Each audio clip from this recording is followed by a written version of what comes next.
All right, here with Keylen Brodie Adams, Green Run High School standout wide receiver, all-state performer, 55 catches, 1,064 yards, and 16 touchdowns a season ago.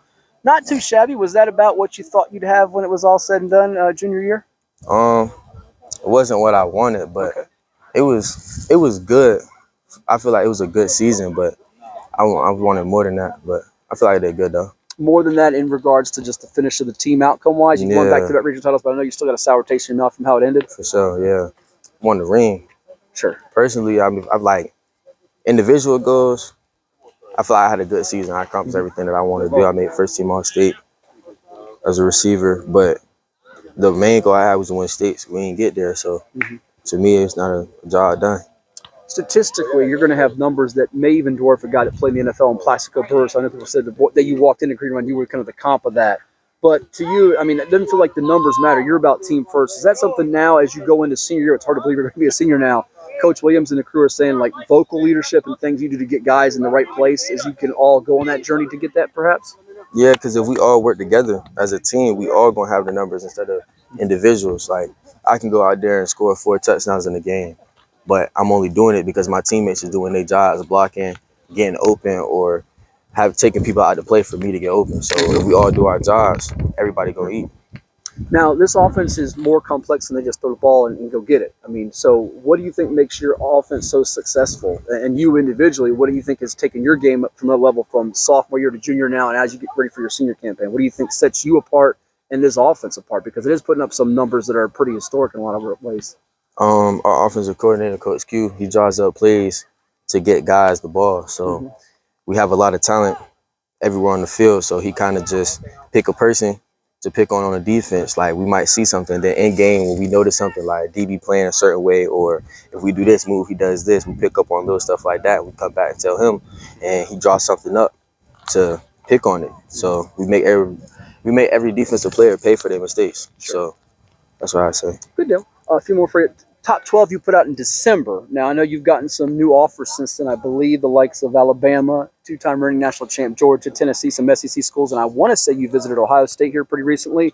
Where are we at with your list before we talk about some of the schools individually? Where's Brodie at with this, and when do you want to? What's your timetable with it? You want to decide summer, fall, into your senior campaign? Where it's kind of where you sit with it, because it is your decision, nobody else's.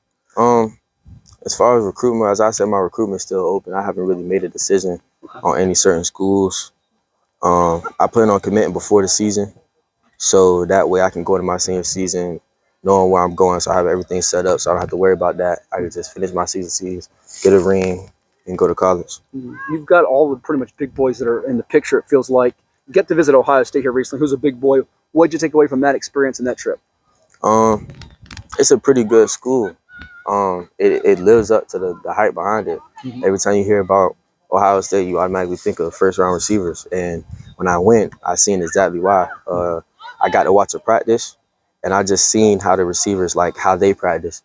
And I could see why they're all going first round, because they all really working there. So it was a good thing. It was a good thing to see. And education-wise, they're good too. So they're kind of all-around good school. Sure.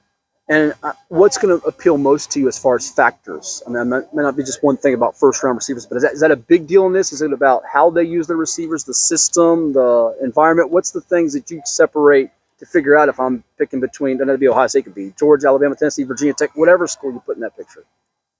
First thing for me is education. Okay. But after I get past that part, football-wise, I like to see what the previous receivers done.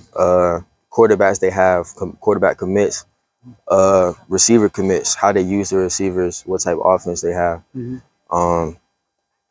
what type teams they play, what type of offense they run, type thing, to see if I would fit in their system, see if I do get in their system, how would I work, how would they use me, type thing. A couple more for you. What's your plans for this summer? You got some schools on the visit list that you want to go check out, or what's your attack moving forward here? Because you said you want to make that decision that, before we get it's all wrapped up with your senior campaign, but what's kind of your next step or steps, if you will? So far I got 4 officials set up. Okay. And I have an unofficial this weekend in South Carolina. Okay. So it's unofficial South Carolina. You know what other officials may be in that picture coming up, or have you figured out which schools might be in that list? Texas A&M probably be another one I might try and make it official too. Okay. Penn State maybe. Okay. I think that's probably about it Okay, right and another now. one's still up in the air. Yeah. Gotcha. Lastly, we got one more fun one before we finish up with your Brody. For this coming year, what's the next thing we should watch out for in your game as a receiver? You've mastered a lot of things in your craft as far as being a home run hitter, catching the ball, route running, all the different variations. What should we, the fans, watch out for in your game this coming year? Intensity. Okay. I'd say throughout my high school career, from freshman year to now, I've got more intense with the game. I locked in and focused more with the game as a whole. So going into my senior year, getting ready to go to college, like it's laser focus to winning a state champ, get a ring, and go to college. Good deal. I want to know who's the best comedian on the Green Run football team. Who does the best impersonation of Coach Williams? And don't make me do mine because I'll get in trouble. So who does the best impersonation? Who's the comedian on the team? Who's the guy that keeps it lively and keeps you all joking? Because I know you're in a serious moment right now, but who's the guy that gets you all to kind of crack a smile or two? Aunt Sailor. Aunt Sailor. Aunt Sailor, yeah. All right. Let's see if he'll give us something after championship. Well, all the best. Thank you so much, and we'll talk to you soon. Appreciate you. Good, man. Good job. Yeah.